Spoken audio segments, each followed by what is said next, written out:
Sejam bem-vindos ao Nota 20, programa da Rádio Observador, em parceria com a Iniciativa Educação. Viva, professor Nuno Crato. Ora, viva. Professor, hoje vamos aprender a estudar melhor para obtermos bons resultados nos nossos exames e nos nossos testes. Será que há para aí uma estratégia escondida que nos pode ajudar? Bom, vamos começar pela nossa pergunta habitual aos nossos ouvintes na rede social Twitter. A pergunta que deixámos foi a seguinte: quando estudamos, qual é a melhor forma de aprender? Testar ou reler? E 75% dos nossos ouvintes respondeu testar. Professor Nuno Crato, está surpreendido com a resposta e com o pensamento dos nossos ouvintes?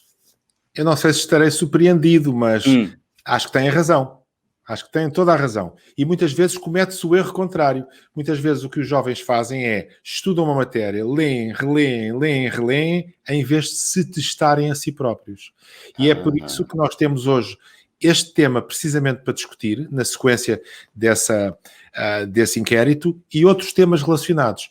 E o João Miguel tem toda a razão. Nós hoje vamos falar de estratégias para estudar. Aquilo a que nós chamamos estudo 100%, ou estuda 100%, que são algumas estratégias que as ciências cognitivas modernas têm vindo a mostrar que são mais eficazes do que as estratégias habitualmente usadas para aprender. E nós, na Iniciativa Educação, lançamos a partir da manhã, quarta-feira, lançamos um conjunto de vídeos, são 4 vídeos sobre 4 estratégias de aprendizagem destacadas pela ciência moderna.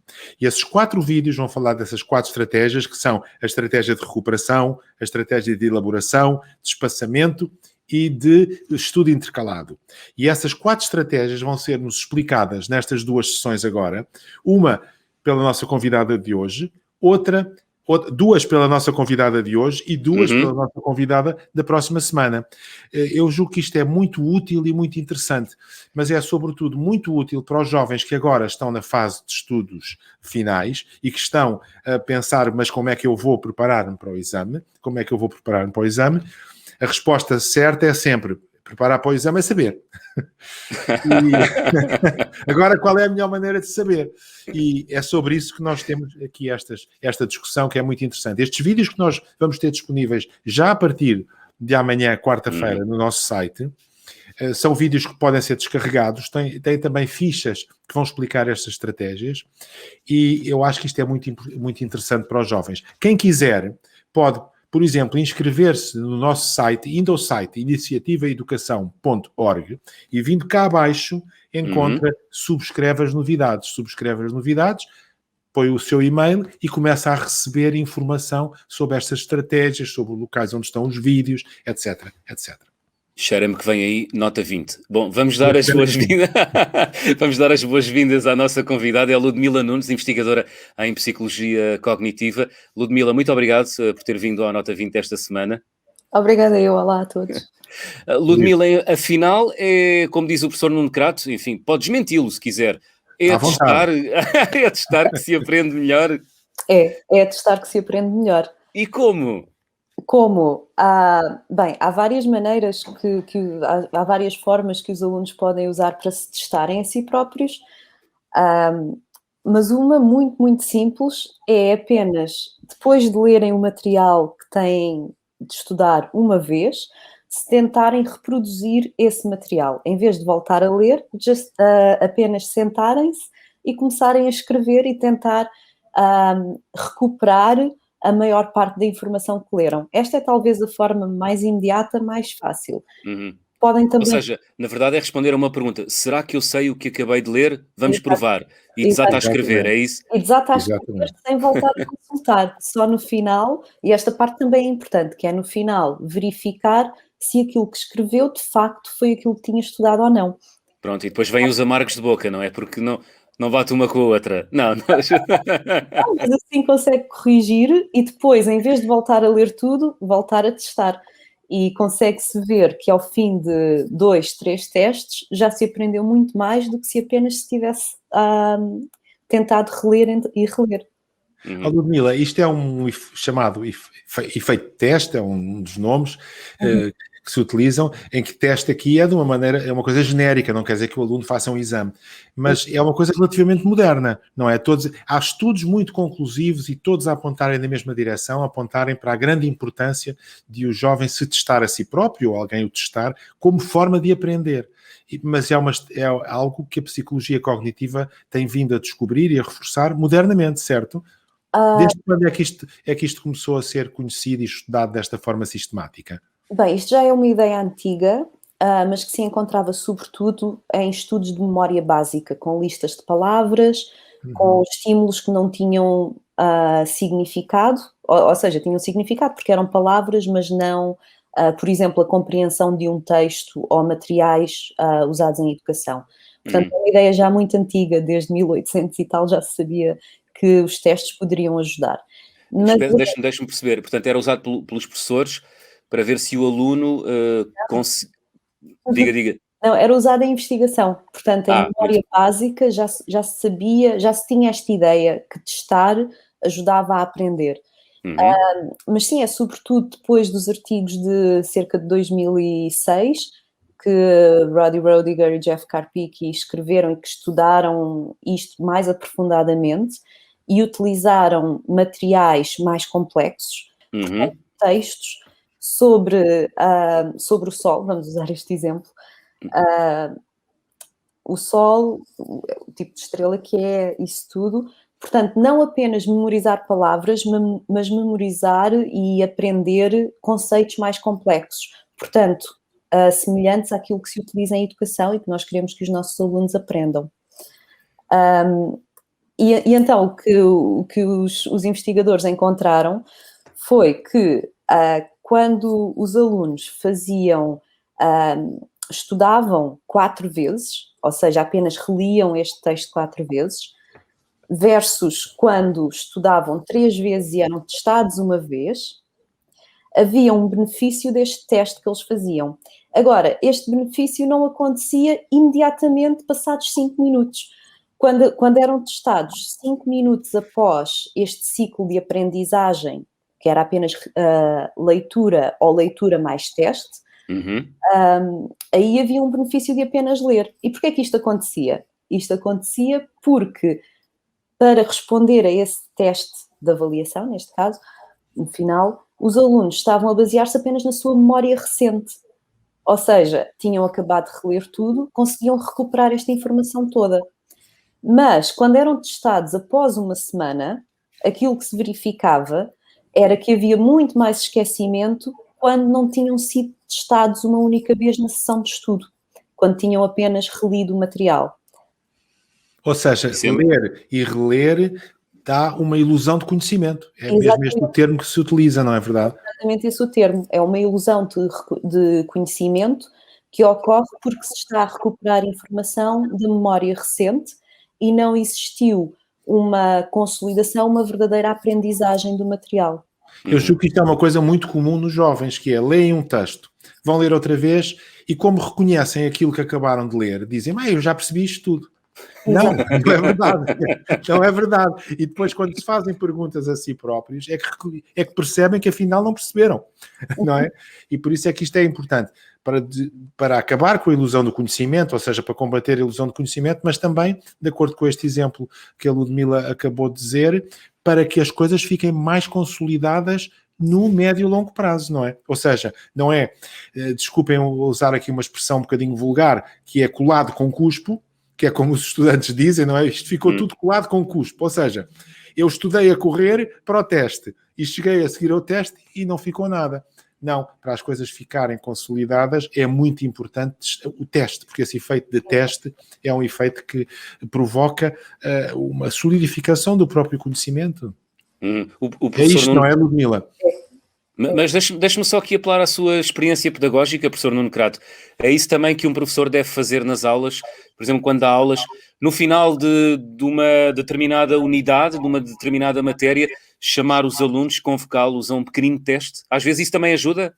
Exatamente, olha, e há uma coisa que eu faço, que aliás me foi recomendada por uma amiga da Ludmila, que é a Pooja Agarwal, que é uma psicóloga cognitiva, que tem um livro muito interessante também sobre estes temas, e que é, na aula seguinte, dizer aos alunos, então o que é que nós discutimos na aula anterior? Digam lá 2 ou 3 coisas. Pensem um bocadinho, escrevam aí num papel.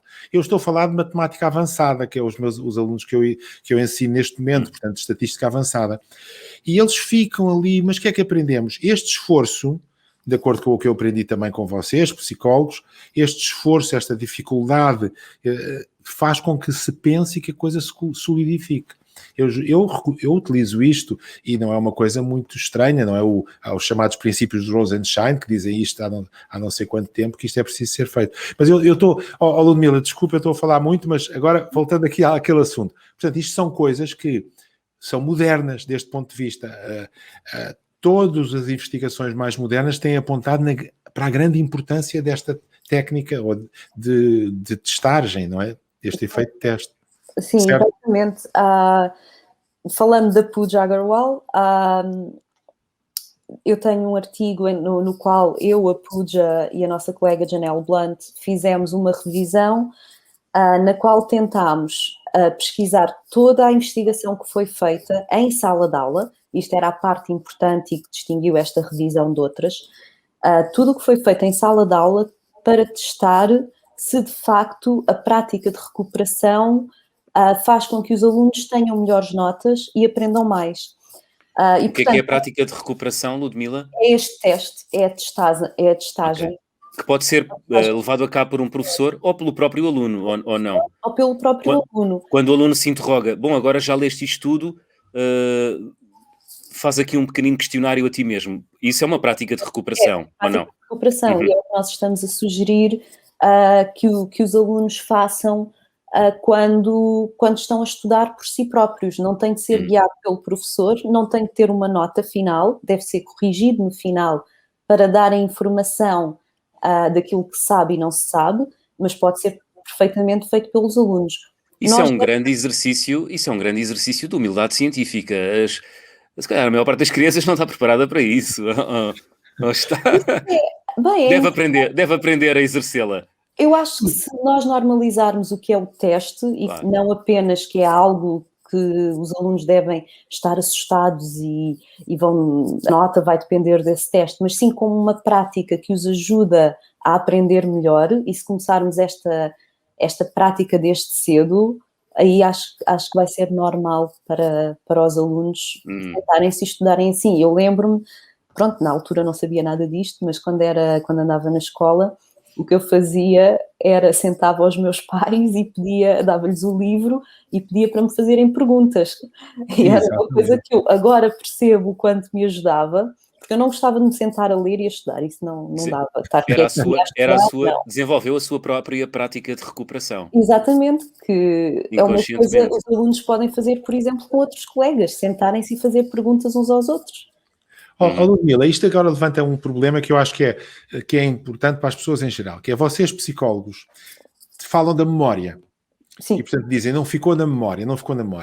E para as pessoas que não são psicólogas, a memória dá a impressão que é ali uma série de ficheiros, e o memorizar até é mal visto, às vezes, porque é mal visto no sentido, vais decorar as coisas, mas não percebeste nada. Mas a memória é muito mais do que ficheiros, não é? Ou seja, esta ideia que nós temos de que vamos recordar factos não é verdadeira, porque a memória também é o conjunto de esquemas de pensamento, de coisas que se aprendem sobre a vida real, que são coisas complexas, não é? São factos dispersos, certo? Sim, a ideia é que a memória é construtiva, não é uma coisa estática, como nós muitas vezes pensamos. Não é... Aqui há tempos usava-se muito a metáfora do computador.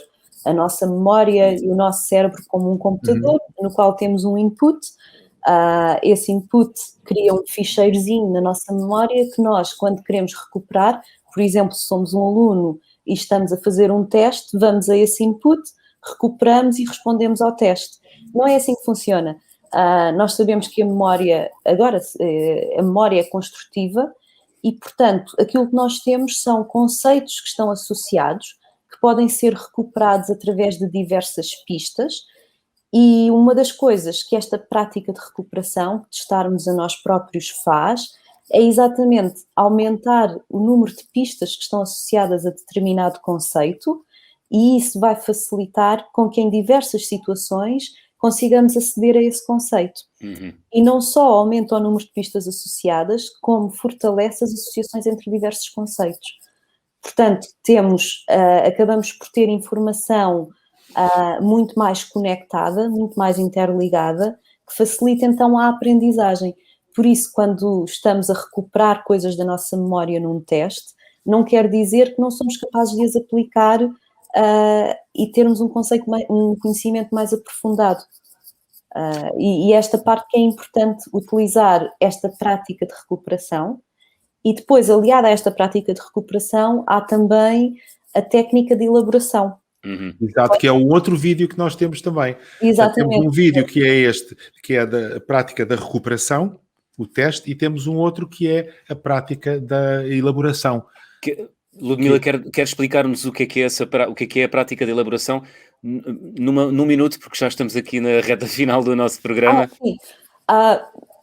Pronto, a maneira mais fácil de fazer a prática da elaboração é com interrogações elaborativas, que consistem em fazer perguntas como, porquê, quando se está a estudar uma determinada matéria.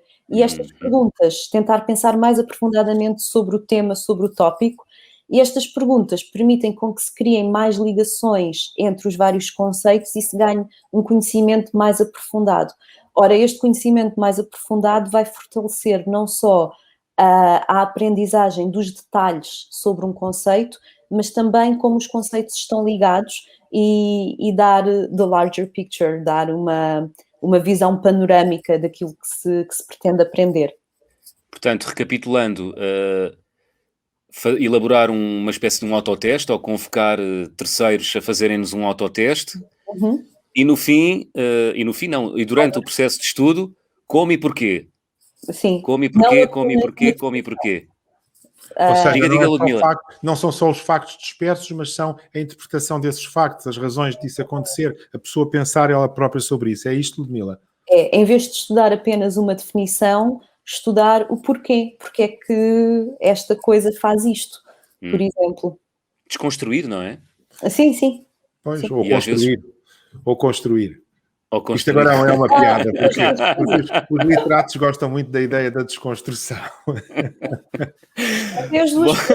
As duas coisas. Ludmila, não temos mais tempo, peço imensa desculpa, muito interessante. Eu gostava que tivesse havido uma Ludmila na minha vida mais cedo, porque teria seguramente tido melhores resultados. Muito obrigado pelas ferramentas que nos demonstrou existirem à disposição dos nossos alunos. É fantástico, sobretudo nesta altura em que eles, enfim, vivem embrulhados no meio dos exames. Muito obrigado por ter vindo à Nota 20, Ludmila. Obrigada eu. Professor, 3 notas que devemos reter, 2 ou 3 notas que devemos reter do programa de hoje. Eu volto a repetir, volto a dizer aquilo que nós sempre começámos do princípio, que eu acho que é muito importante. Ler e reler é uma técnica pouco eficaz para aprender. É muito melhor ler e questionar-se a si próprio, ou alguém o questione, mas melhor ainda do que questionar-se a si próprio é elaborar os conceitos.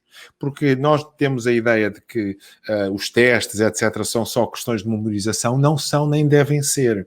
Os testes devem ser uma maneira de reelaborar o conhecimento que nós temos sobre as coisas.